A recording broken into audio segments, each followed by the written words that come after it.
श्री स्वामी समर्थ. नमस्कार. तुमचे सर्वांचे माझ्या यूट्यूब चॅनलमध्ये खूप खूप स्वागत.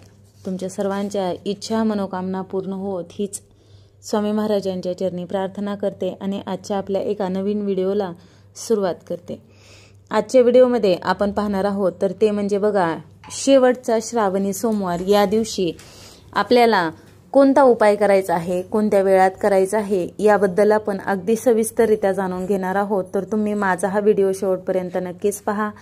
व्हिडिओला नवीन असता लाईक करा, शेअर करा आणि असेच नवनवीन अध्यात्माचे व्हिडिओ पाहण्यासाठी चॅनलला सबस्क्राईब देखील नक्कीच करा आणि कमेंटमध्ये श्री स्वामी समर्थ लिहायला विसरू नका. बघा, आपल्याला उद्या श्रावणी सोमवारचे व्रत तर आहेच.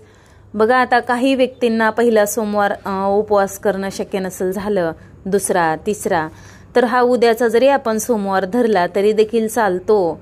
असं काही नियम नाही की आपण पहिला सोमवार धरला नाही आणि हा आता आपण धरू शकतो का? हो, आपण धरू शकतो, कारण की श्रावण महिन्यातील हा शेवटचा सोमवार आहे. परत आपल्याला एक वर्षभर वाट बघावी लागेल की श्रावण महिना येण्याची, श्रावण महिन्यातील सोमवार हे व्रत करण्याची.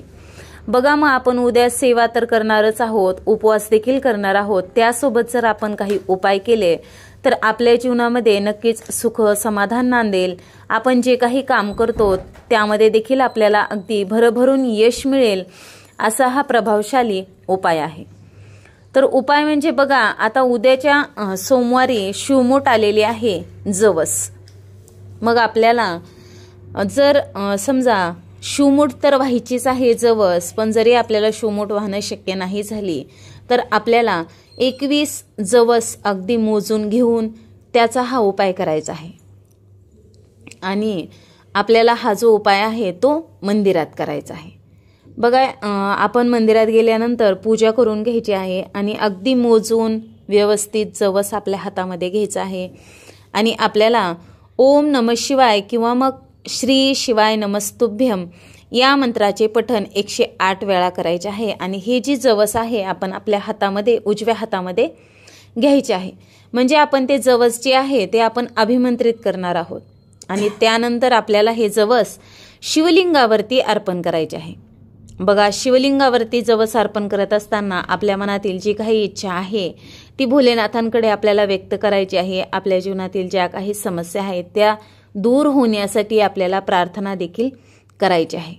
अशा प्रकारे आपल्याला हा जो उपाय आहे तो उद्याच्या दिवशी अगदी वेळात वेळ काढून करायचा आहे. असा काही नियम नाही की आपण ह्याच वेळेला हा उपाय करायचा.